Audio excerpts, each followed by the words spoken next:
وقالوا كونوا هودا أو نصارى تهتدوا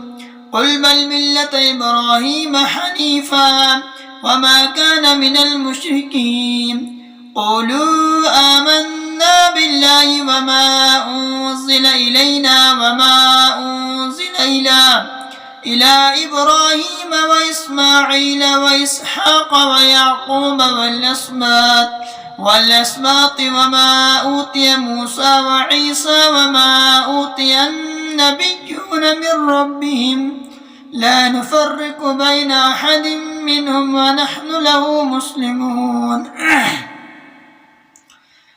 فإن آمنوا بمثل ما آمنتم به فقد اهتدوا وإن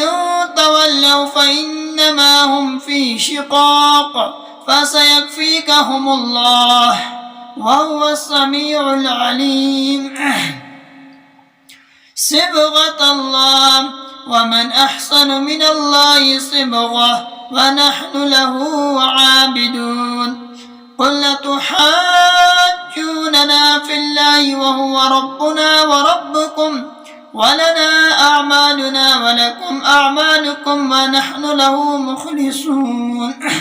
أم تقولون إن إبراهيم وإسماعيل وإسحاق ويعقوب والأسباط كانوا هودا أو نصارى